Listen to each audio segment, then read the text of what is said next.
2022 adalah tahun yang penuh gejolak dan kejutan, mulai dari gejolak ekonomi, lingkungan, hingga geopolitik. Begitupun di sektor teknologi di mana banyak kejadian tak terduga menyita perhatian masyarakat Indonesia hingga mancanegara.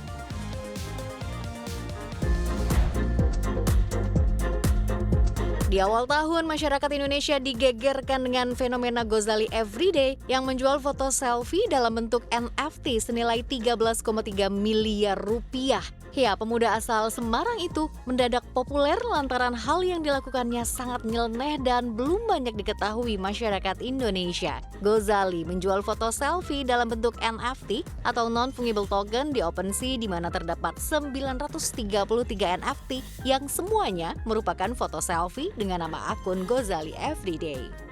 Satu foto selfie Gozali dihargai dengan harga terendah 0,13 Ethereum atau sekitar 6 juta rupiah hingga 0,7 Ethereum atau sekitar 31 juta rupiah. Hal ini sangat menarik perhatian publik meski akhirnya tak lama kemudian redup kembali.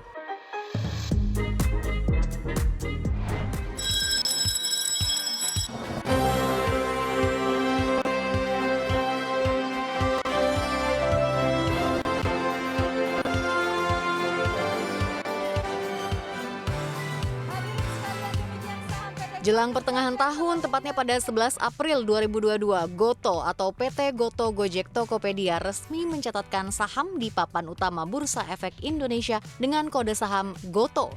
Dari keseluruhan proses IPO, Goto berhasil mengumpulkan total dana sebesar 15,8 triliun rupiah. Penghimpunan dana ini mencerminkan kapitalisasi pasar sebesar 400,3 triliun rupiah. Berdasarkan jumlah dana yang dihimpun, IPO Goto diklaim menjadi IPO terbesar ketiga di Asia dan kelima di dunia untuk 2022.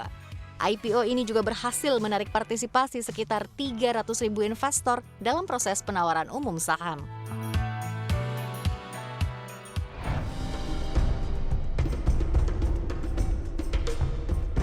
Selain dibicarakan lantaran melantai di bursa, kinerja saham Goto di akhir tahun juga terus menarik perhatian. Ini lantaran saham emiten jasa ojek dan antar makanan online serta e-commerce tersebut mengalami penurunan harga yang signifikan. Harga saham Goto konsisten turun sejak 21 November hingga penutupan sesi 1 di 12 Desember. Artinya, saham Goto sudah turun selama 16 hari bursa dengan 11 kali beruntun anjlok hingga ARB.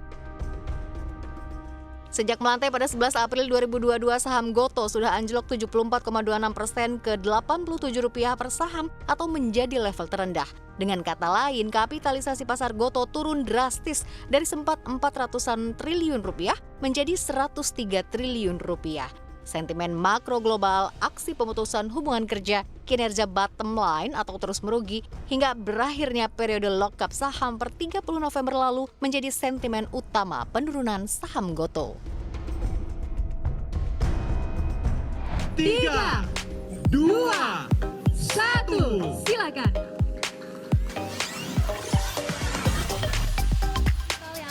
Sementara itu 2022 menjadi tahun yang istimewa bagi industri penyiaran Indonesia lantaran sejarah baru tercipta. Pemerintah akhirnya resmi memberlakukan analog switch off atau migrasi siaran TV analog ke digital secara bertahap.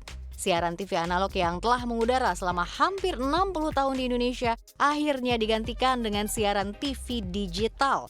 Untuk Jabodetabek, siaran TV analog secara resmi dimatikan pada 2 November 2022. Sebelumnya, telah ada sejumlah wilayah yang lebih dulu memulai migrasi siaran. Setelah Jabodetabek, analog switch off pun berlanjut ke Bandung, Yogyakarta, Surabaya, dan sejumlah wilayah lainnya. Bahwa akhirnya malam ini kita dapat memulai hal yang baru di dalam sejarah dan perjalanan pertelevisian nasional kita. Kita memasuki era digital broadcasting.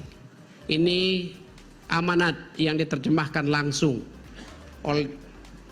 dari Undang-Undang Nomor 11 Tahun 2020, Undang-Undang Cipta Kerja.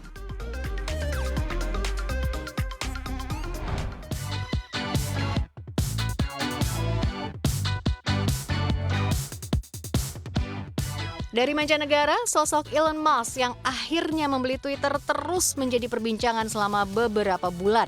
Setelah menjalani proses akuisisi, bahkan sempat berkonflik dengan perusahaan, Elon Musk akhirnya membeli Twitter dengan nilai 44 miliar dolar Amerika Serikat atau sekitar 687 triliun rupiah pada akhir Oktober 2022. Usai menguasai perusahaan media sosial itu, Musk merombak besar-besaran jajaran petinggi Twitter, termasuk memecat CEO dan CFO terdahulu.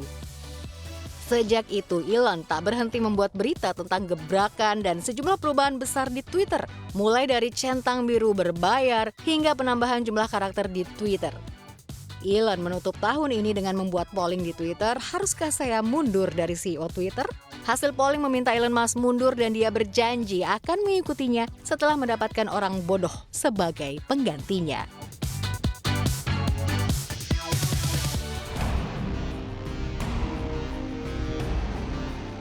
Di sisi lain, tahun 2022 juga diwarnai badai PHK industri startup tanah air. Mulai dari bulan Maret, atas nama evaluasi kompetensi karyawan, si cepat mem-PHK 360 karyawan. Berikutnya, Mei 2022, Zenius mem-PHK 200 lebih karyawan lantaran mengaku terdampak kondisi makroekonomi. September 2022, Dekakorn sekelas Shopee Indonesia pun mem-PHK 3% karyawan atau sekitar 187 orang sebagai langkah penyesuaian bisnis menghadapi tantangan global. Masih di bulan September, giliran toko kripto mem-PHK 20% dari total 227 orang jumlah pekerja. Menyusul kemudian Sendit PHK 5% karyawan di Indonesia dan Filipina pada Oktober 2022. November 2022, 3 perusahaan teknologi di Indonesia yakni Goto, Ruangguru, dan Circlo dalam waktu yang hampir bersamaan melakukan PHK massal terhadap karyawan. Goto atau Gojek Tokopedia melakukan perampingan karyawan sebanyak 1.300 orang atau sekitar 12% dari total karyawan tetap. Ruangguru juga menempuh keputusan serupa dengan melepas ratusan pegawainya. Ruangguru beralasan PHK dilakukan akibat kondisi pasar global. Desember 2022, JDID mem-PHK 30% dari total karyawan atau sekitar 200 orang. Ini merupakan PHK kedua JDID sepanjang tahun ini setelah PHK sebelumnya dilakukan pada bulan Mei. Pihak JDID menyebut PHK kali ini bentuk adaptasi untuk hadapi tantangan bisnis. Masih di bulan Desember, Sayur Box juga mem-PHK 5% karyawan agar perusahaan bisa lebih lincah menghadapi tantangan bisnis ke depan. Oyo juga merumahkan 600 karyawan di bulan ini sebagai imbas dari kerugian beruntun yang mereka derita. Pertengahan bulan Desember, giliran Shipper yang mem-PHK 65 karyawannya lantaran terdampak ketidakpastian kondisi makroekonomi global.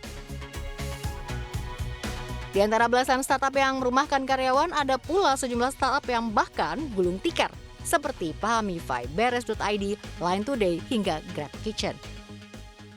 Jadi namanya startup ya itu bikin baru mati bikin secara keseluruhan. Tetapi karena sekali lagi ya sekarang para founder ini dan dibantu investor tentunya sudah lebih fokus dan akan menjadi lebih sehat ya.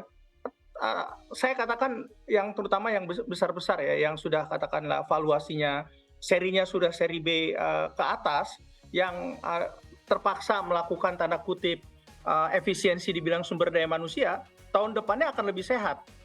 Ya, karena apa? Karena dia sudah di seri atas, dia sudah punya pengalaman berbisnis dan sudah tahu mana yang harus didorong. Apakah driver dari top line, apakah drivers daripada biaya. Tapi kalau yang di bawah, apalagi yang masih bootstrap gitu ya atau pre-series, ya memang lebih struggle gitu loh. Badai PHK juga melanda raksasa teknologi dunia. Juli 2022, Shopify telah memecat 1.000 orang akibat salah hitung tentang ledakan e-commerce akibat pandemi. Oktober 2022, hasil evaluasi prioritas bisnis dan penyesuaian struktural, Microsoft mem-PHK 1.000 karyawan. November 2022, usai membeli Twitter, Elon Musk memberhentikan para petinggi Twitter dan pecat 3.250 karyawan. Beberapa hari kemudian, giliran perusahaan yang didirikan oleh Jeff Bezos, Amazon, mem-PHK 10.000 karyawan. Masih di bulan November, perusahaan induk Facebook, Meta Platform Incorporated, juga mem-PHK ribuan karyawan akibat prospek kinerja Meta yang mengecewakan.